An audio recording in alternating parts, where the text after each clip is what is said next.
Guys, and welcome back to another video. Hope you are okay on that side of the screen.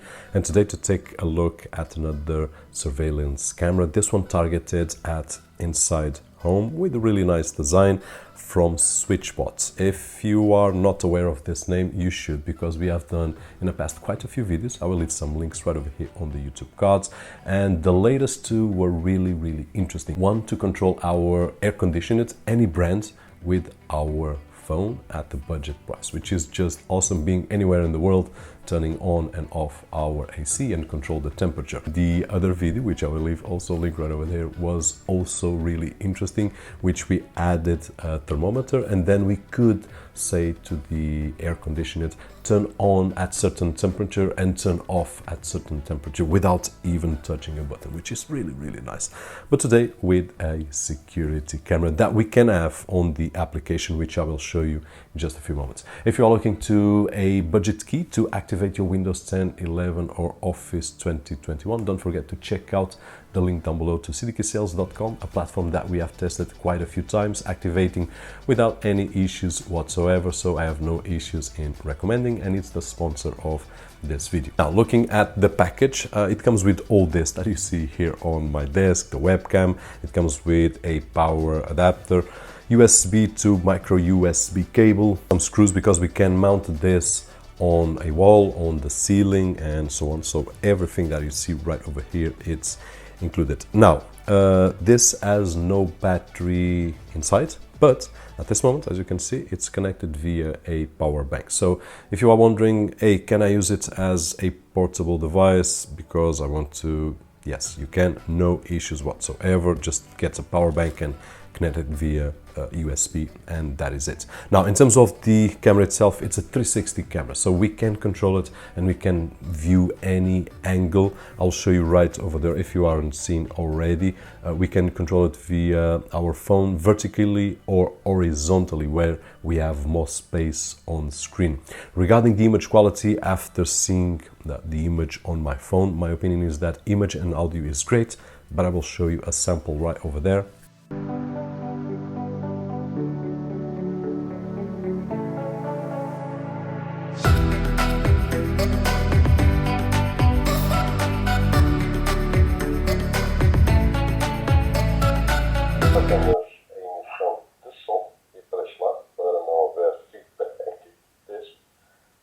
Just testing out the audio transmission that side of the camera, and of course it has both ways.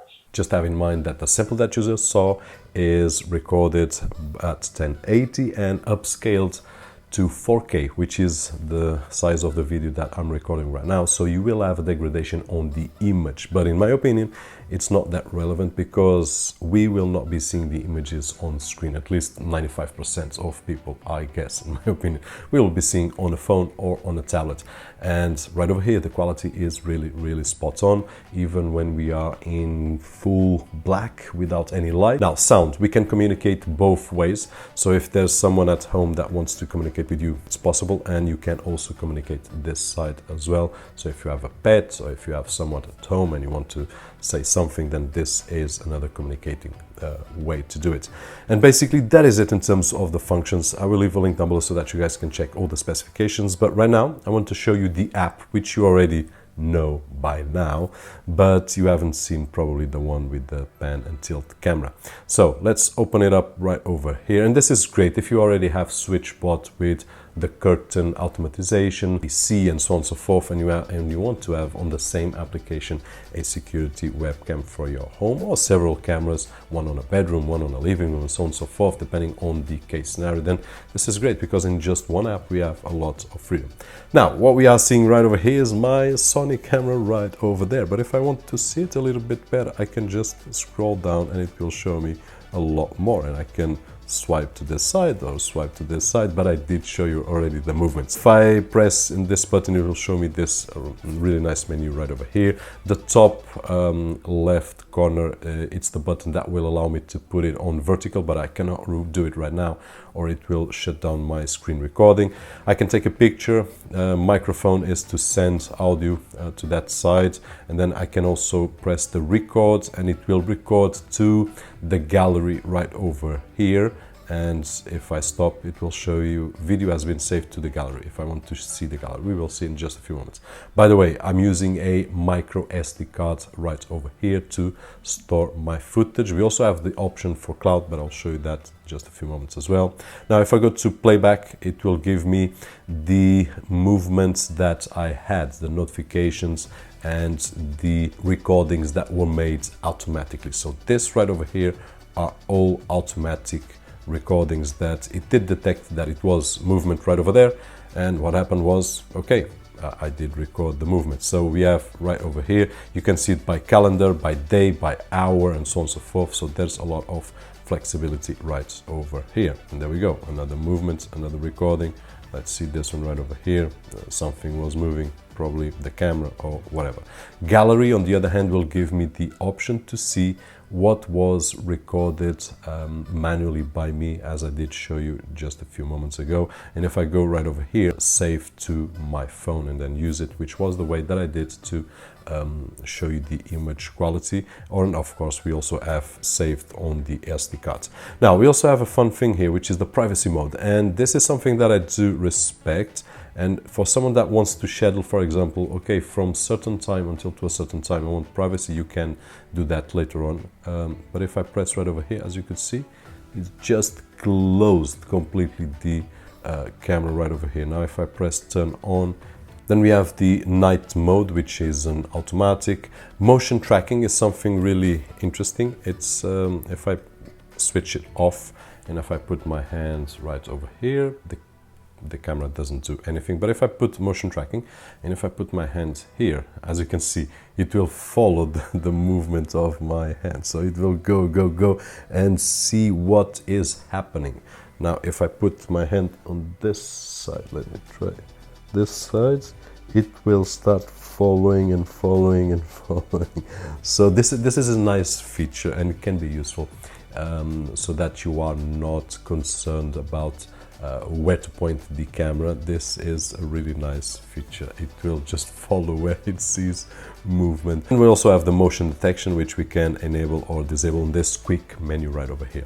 Messages will give me the motion detection messages and the recordings that it's done automatically. Then the direction is another way that, but I did show you this already, that we can basically control the camera manual. And then we have the site right over here, and this is something that I haven't tested yet. Now, if I go to cloud, this will give us the option to go to cloud storage service, and then where acquire, you can search that for SwitchBot cloud service and see the prices and plans and so on and so forth, and then the features, which was where we were.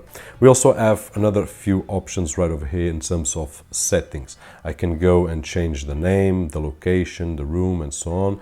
I can go to privacy mode, which already show allow notifications if I want to receive notifications on my phone or not. Then we have the basic settings, as the name indicates, you can see right over there. The flip screen is if I want to put it on the ceiling, it will flip the screen, so that's great. Motion detection on, but we also have detect human only and the type of sensitivity if we want low, high or medium. And what we have also night vision, it's on auto, volume settings high, local storage settings. This is the SD card that I've got inside with 64 gigabytes, which has only available so far 59.19. I've used 240 megabytes. And recording mode, I've selected event only, but we can put continuously. And continuous will basically record everything. And then when it reaches the end of the card, it will start to record on the older footage that it did record. So it will be always 24/7 recording, which might be an option. For example, I've got that on my main security system in cameras. I've got that with 8 terabyte storage or 2 terabytes, I'm not really sure, which is always recording. So this is an option. And then we have the cloud storage, cruise. This is an interesting thing. Cruise plan we can put here and add certain hours where the camera will do a cruise. But there's also here a preset point settings, which is also really interesting. I can select 4 preset points, and once I select those 4 preset points, put the camera to work with some automatization that we have at home. Let's say a sensor, and then let's say that when we detect motion on that sensor right over there, we want to point the camera to preset number 1. and when we detect motion on that sensor, preset number 2, and things like that. So this is an interesting thing. Although the camera is smart enough to follow the movement, which I believe that it's the smartest thing that it has and will make this redundant, that is another option that we have right over here. And then we have the cloud services, in this particular case Google Assistant and Amazon Alexa, NFC that we have seen on other devices, then the frequently asked questions, firmware version and device info. And guys, basically this is it. SwitchBot Tilt and Pan, or Pan and Tilt. It's another interesting product from SwitchBot, which once again, in my opinion, if you already have devices such as the ones that I've got right over here, and if you want to add a layer of security or a layer of, I wouldn't say security, but I would say if you want to know, and this is a simple thing, how your house is at a certain moment, just to be relaxed at your job or anywhere that you are. And this is something that I do find that it's relaxing. You just check your home, did I leave anything on, and if this is pointing there, you can see, no, I did turn it off, or I did this, or the TV is off, or whatever. So it's a really, really nice add-on to the things that we already have at our smart home, or at least being smarter homes every day. And in that sense, I'm going to shut down this video. Hope that it was useful in some way, and if it was, don't forget the usual thumbs up right over there, which is really appreciated on this side of the screen. My name is Roberto Jorge, and as always, I'll see you guys on the next one.